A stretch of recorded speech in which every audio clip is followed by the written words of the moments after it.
The pounding grew frantic, desperate. Mia reached out, her fingers tracing the cold glass. But all she saw was her own smiling face, waving back at her from the other side. Suddenly, a web of cracks spiderwebbed across the mirror's surface, chillingly spelling out the words, one by one. Stumbling back, Mia discovered an old dust-covered photo album on a forgotten shelf. Her breath caught in her throat as she opened it. There, in a faded photograph dated 1965, was her own family, standing proudly in front of this very house. That's my grandmother," she whispered, her voice trembling. Liam's eyes widened in dawning horror. "This house," he said, his voice barely audible. "It's your family's curse." As the shadows in the room deepened, spectral whispers began to slither from the walls, calling Mia's name. "Mia, come back to us, ..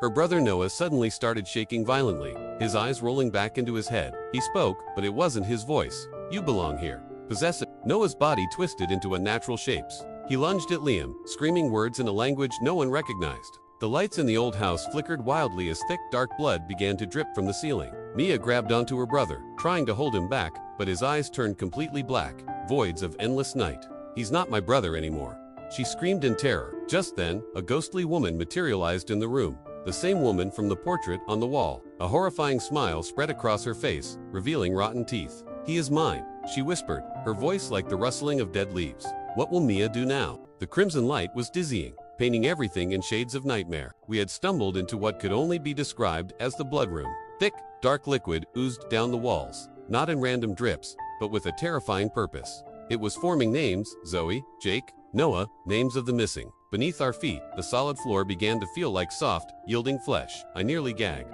"We have to find the heart of this place," Mia whispered, her voice trembling but firm. "We have to destroy it." While she searched for a source, Liam's frantic hands found a brittle, leather-bound diary. He read aloud, his voice cracking, "A ritual gone wrong. The souls are trapped here, bound to the house until the curse is broken." He looked up at us, his eyes wide with fear. The diary told us what happened, but not how to fix it. How do you break a curse that's written in blood? We're running out of time. The tattered pages of the diary trembled in my hands, each word a chilling whisper from the past. It spoke of a woman named Eleanor Blackwood, a witch whose final act was to curse this very house, transforming it into a trap that feeds on the souls of anyone who dares to cross its threshold. Her vengeful spirit, the diary warned, awakens once every century to claim its prize. And a horrifying realization washed over us tonight. Marks exactly 100 years. Sarah's voice was barely a whisper. "We're not just visitors.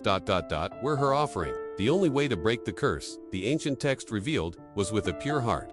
Someone willing to face the darkness without an ounce of fear. In that silent, terrifying moment, looking at my friends' faces, I knew what had to be done.